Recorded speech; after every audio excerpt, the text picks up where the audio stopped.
Mga kasayan, Euro 150 Danghari. Magko-color coding tayo ng handle switch. Ito siya kasayan. Left and right. Bago tayo magpalit ng domino handle switch, ko-color coding muna natin. Siya kasayan, no? Magpapalit siya ng domino handle switch. Ko-color coding muna natin para sa mga nagdi-DIY. Mas madali nyo siyang may troubleshoot kung ano yung wala sa inyo. Busina, signal light, park light. Ito siya kasayan, ha? Umpisahan natin sa right right switch. Dito tayo sa right switch. Unahin natin ito kasayang yung blue na may lining na white. Ito yung ating headlight supply. Ito siya, wa. Dito diretso yan. Ito. Diretsuin natin yung wire harness niya. Ito. Ito siya, wa. Kulay ng blue-white signal light supply. Ito. Papunta siya rito. Sa high beam, low beam. Ito siya, mag-uumpisa rito. Pag open natin ng park light, naka-off pa yung headlight natin. Pag isa pang on natin, saka pa lang mag-o-open yung ating headlight. Ito ngayon yung magsusupply sa headlight natin na ito, papunta to dito. Yan. Ito siya. Ngayon kasi ang sinusupply niya, ito. Isusunod natin yung sinusupply niya. Dito na tayo dito. Yung susupply niya. Ang susupply niya ay low beam at high beam. Okay na, dito ko sinunod ko yung kaliwa para mas malinaw, hindi malito.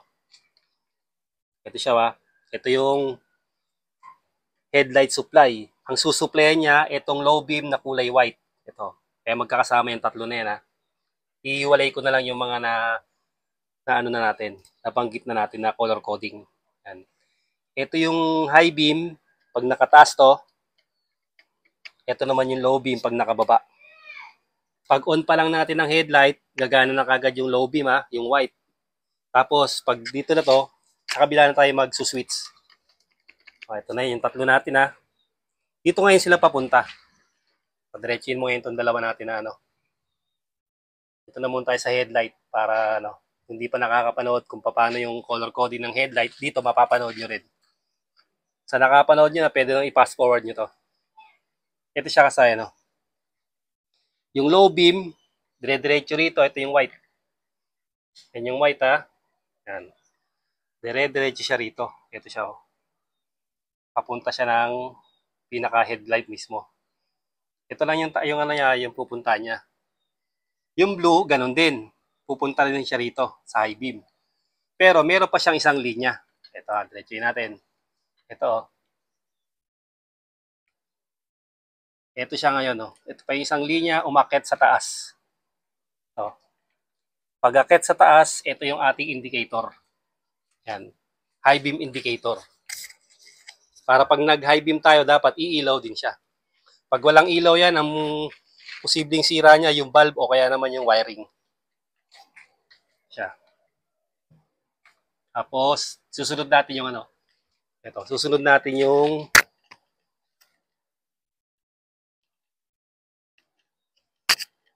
hazard. Ito, kasi ito may hazard to eh. Ito. Siya. So, yung hazard sign natin, yung triangle. Ang kulay niya ay orange. Itong orange na to, ito yung left signal light. Ito namang light blue, ito yung right signal light. Tapos yung itong kulay gray, ito naman yung magsusupply sa left and right signal light natin. Ito siya. Dito diretso yan. Ito, unahin natin tong supply. Itong supply, ha. Ito, diretsuin natin itong supply. Yung kulay gray. Yung gray natin, ha. Para pag wala kayong signal light, tuntunin nyo lang tong wire na to. Pero hindi nyo kailangan buksan ng ganito, ha. Kailangan natin jumper lang para hindi na mabubuksan yung wire harness. Ito. Tukan mo yung gray natin. Sana yung gray? May kulay na yata. So, sa gitna. Ito. Siya, oh. Dahil signal light supply siya, dediretso siya ng flasher relay.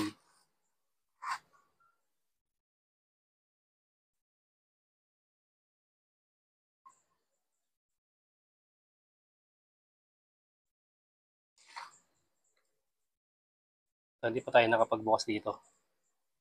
Ito siya, tingnan nyo. Ito. Ito yung diretsuhan niya.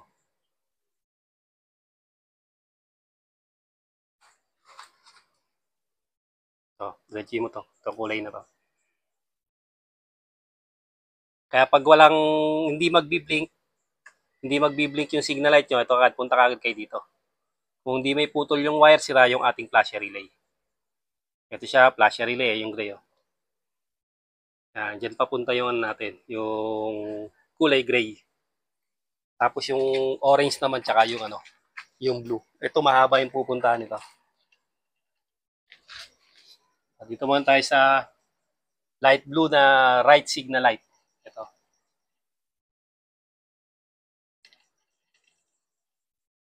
Ito siya, Yan, light blue. Tapos, tatago siya rito. Yan. Makikita niyo yung lahat ng light blue, ayan, puro right signal light yan. Siya, hanggang dito yan. Pag tinuntun nyo yan, itong light blue na tutuntun niya, dire-diretso yan dito. Ito. Ayan siya. Kung saan pumunta yung light blue natin, doon din pupunta yung ating orange. Pansinin nyo, ang daming light blue, tsaka ang daming orange. Ayan siya. Kasi meron pa tayong signal light dito. Ito. Hanggang dito yan. Meron pa tayong signal light sa likuran. Ito. Wala na kasi yung signal light niya. Pati kaliwat kanan lang yan. Ang kanan, itong light blue. Yung orange naman natin, ito naman yung kaliwa. Yan ang signal light natin. Hindi siya pwede magkabaligtaran kasi pag nagkabaligtaran siya, pag nag-signal tayo, iilaw yung kaliwa at iilaw yung kanan. At siya kasi isinabi na natin sa diretso yung yung signal light papunta ron at papunta rin dito. Siya ba? Pagpunta ron, ito pa yung linya yan. Aakit pa yan sa taas. Kung mapapasin nyo rito, babalik sila rito. Ito. Yung light blue at saka yung orange, babalik papunta sa taas. Ito. Yan siya kasi kasi meron sila ritong signal light supply. Ito. Ito yung orange, tapos ito yung yung light blue. Kaya pag walang signal yan, tingnan nyo lang yung bulb kung pundi. Pag hindi pundi yung bulb, sa wiring naman kayo tumingin. Siya Ito. Tsaka yan. Umakyat din sa taas. Tapos dumiretso pa doon sa dulo. Pag walang supply sa dulo, kuha kayo sa gitna. Pag walang supply sa gitna, punta kayo dito sa may ilalim ng headlight. Pag wala pa ring supply, dito kayo kumuha ngayon sa taas. Siya. Kahit alin sa dalawa na yan, pareha signal light. Diyan lang kayo kukuha ng supply. Para mag-signal. Kasi yung wire nito, ayan. Ayan. Pansinin nyo, ang daming light blue tsaka orange. Kaya pag may putol, duduktong nyo lang yan, hindi nyo kailangan buksan. Halimbawa dito, sarado rito, tap kayo rito sa dulo. Tap kayo dyan ng wire, pagapangin nyo sa unahan. Dito. Ayan Tapos dito, pansinin nyo, umakyat siya rito, pupunta rin siya rito. Sa kabilang switch. Kasi ito yung hazard. Ito yung hazard, yung tatlo na yan. Magkakasama yan. Magkakakonekta yung tatlo na yan. Para pag nag-hazard tayo, pag pindot natin ng hazard, iilaw na kagad yan lahat ng signal light natin. Tapos mapapansin nyo rito, pupunta pa rin sa kabila. Kasi nandito yung signal light switch niya.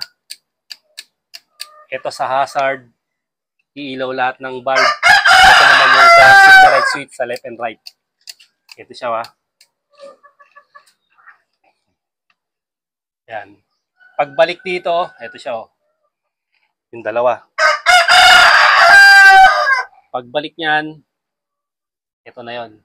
Akit na ito. Ngayon, pag buo yung wire harness nyo, buo yung mga valve nyo, ito pa yung pwedeng maging problema ng inyong signal light. Ito itong orange, saka yung yung light blue. Ito pa isa sa nagiging sira. Ito yung medyo mahirap hanapin, lalo kung magdi-DIY ka. Kasi kadalasang nagiging sakit nito, natatanggal yung hinang. O kaya naman, kinakalawang, nagko-corrosion, naglo-lose contact siya. Dito yung ating signal light left at right. Ito pa yung isang pwedeng sira. Ang mga nagiging sira niyan, flasher relay. Flasher relay, tapos yung switch, signal light switch, tsaka yung wiring. Tsaka yung mga bulb. Napupudi yung mga bulb niya. Tsaka, pali dito na tayo sa sundan naman natin ang starter. Ito na may starter natin, oh. Ang starter niya ay yellow na may lining na red. Ayan siya. Dito sa may pindutan. Ngayon kasi ang Euro 150 positive trigger, yung kanyang starter. Kumukuha siya ng supply sa accessory wire. Ito yung accessory wire natin, oh. Yung kulay black. So, itong switch nito, yung dalawang wire, isang black at saka isang yellow red. Ito, diretsuin natin yung yellow red natin. Siya. Yan. Ito. Diretso tayo. Ito na siya. Diretso siya ng starter relay. Yan siya. Siya yung trigger. Ito, positive trigger to. Kaya kukuha to ng supply sa accessory wire. Next natin yung accessory wire. Yung pinagkukuhanan niya. Ito siya. Ito naman accessory wire. Dito naman kumukuha ng supply itong park light. Yung park light at saka yung ating headlight. Ito, yung kaninang natin. Color code natin. Ngayon, ito siya kasaya na dito. Itong accessory wire na to, pagdating sa taas, ito, pag unang switch natin, kagana yung park light. Pangalawa, yung headlight. Dito nagdidikit yung wire niyan sa loob ng switch. Park light at headlight ang sinusupply ng accessory wire na to. At saka yung starter. Dahil positive trigger ang Euro 150. Siya, diretsuin natin to. Saka yung kulay black o accessory wire. Magsasama-sama rin yan kasi maraming sinusupply ng accessory wire. Siya. Ito.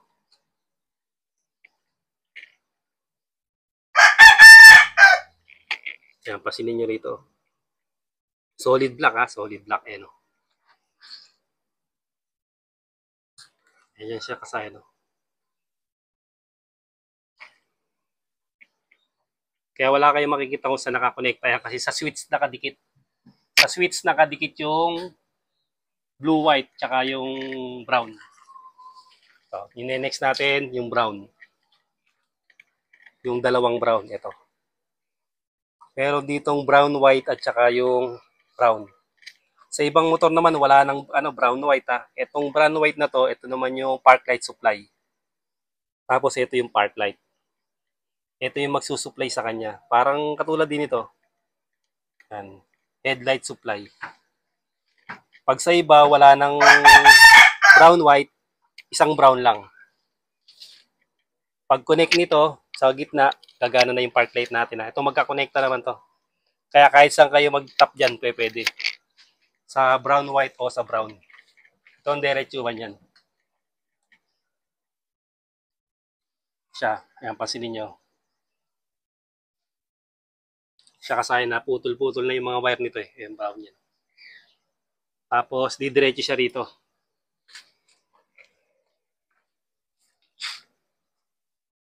Siya kasaya na. Kaya pag wala kayong park light, tuntunin nyo lang to. Ayan na, dito. Ayun, kulay brown. Yan yung park light natin. Pag walang park light sa likod, pwede kayong kumuha dito. Kumuha dito ng supply ha, dito sa may board o sa may headlight. Ito yung mga kuha na ng park light. Ito siya oh. Kasi meron tayong park light sa panel gauge. Yan siya mga natin ha. Hanapin nyo lang dyan. Ito anong kulay to? Yan, brown din to eh. Socket sa taas. Oh, dito yan. Kasi ito yung park light natin. Ito. Ayan o. Dalawang brown. Pag walang park light, kung saan merong park light, doon kayo mag-tap. Halimbawa, wala yung sa may, ito. Ito, pundi na kasi ito eh. Ito yung park light natin sa, sa may headlight. Dito siya nakalagay. Yun. Ito.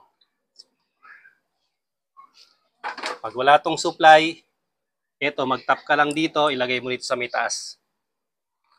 Tap ka dyan. Tapos, kung meron kang test light, mag-test ka lang na may supply na brown. I-tap mo to para magkaroon ng supply yung ating, yung park light. Bali, itong park light na to, tsaka ito, magkakasabayan na. Tsaka yung, yung sa may tail light natin. Tinatawag na tail light o park light. Yun yung natin, kulay brown. Ayaw. Yung starter, tapos yung brown. O, kompleto na tayo rito. Hindi pa na tayo rito sa kabila.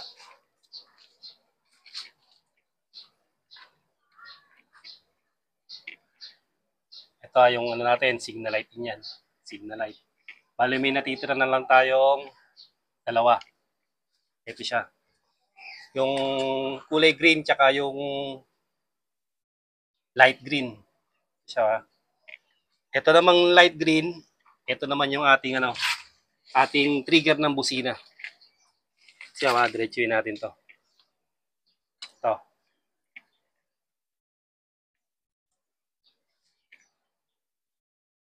Siya kasi Yan. Wala siyang busina. Ito ilagay ng busina natin. Ito yung light green. Tapos, ito yung natin, yung accessory wire. Ang Euro 150 daang hari, ang busina nito ay negative trigger. Kumukuha to ng supply sa negative.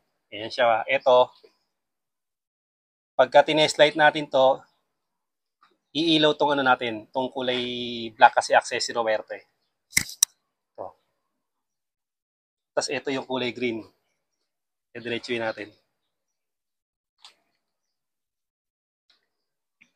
Yung kulay green, papunta siya ng papunta rin siya ng negative to.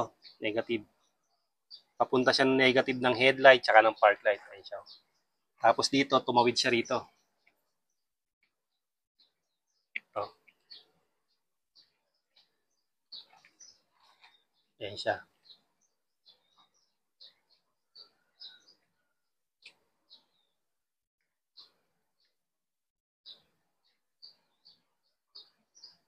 Pag nagpindo tayo rito, pag pumindo tayo dito, itong green na to, at saka itong light green at saka solid green, magdidikit yan. Ito.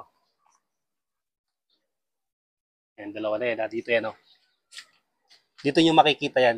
Pag halimbawa, okay yung wire harness nyo, okay yung busina nyo, pag tinetest nyo siya ng rekta, pag pipindot kayo, hindi siya gumagana. Yung hinang sa loob, dito. Kadalasan nasisira yung hinang o yung spring. Kinakalawang na yung spring, kaya pag nag-contact, hindi na siya bubusina. Minsan nakukuha sa linis, sa hinang. Ito siya, hindi kasi natin matanggal dahil na yung bumilog na yung yung tornilyo. Tatanggalin dapat natin para makita niyo yung Yung ibang video natin kasi meron tayo niyan. Naka-backlash yung yung loob. Yan kasi yung mga color coding ng ating ating left and right handle switch. Halos parehas lang din doon ng ng TMX 125, Rusi 125, 150, 175, Motorstar, TMX Supremo, pare-parehas sila ng kulay. Dahil ang kulay ng Euro 150 pang Honda rin siya. Pang Honda rin ang kanyang color coding. Sa iba lang, yung headlight supply niya ay kulay kulay yellow. Solid yellow. Ito, blue-white naman to. Ang blue-white kasi kulay din ng huwag kayo malilito rito ha. Kasi ang blue-white ay kakulay din ng Pulsar. Baka mamaya dito kayo kumuha ba, hindi ito. Ito lang tong blue-white na to. Tingnan mo ay kulay kung may pagkakaiba. Yan. Saka ito, tingnan mo to. Parehas. Ayan siya. Blue-white na to. Pulsar yan ha. Hindi siya sa may headlight supply. Hindi siya makakarating dito sa may stator. At saka sa may papuntang CDI.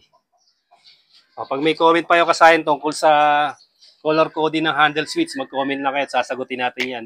Para yung mga dini-DIY nyo, maayos nyo siya kagad. Hanggang dito na lang mga kasayan. Salamat sa panonood.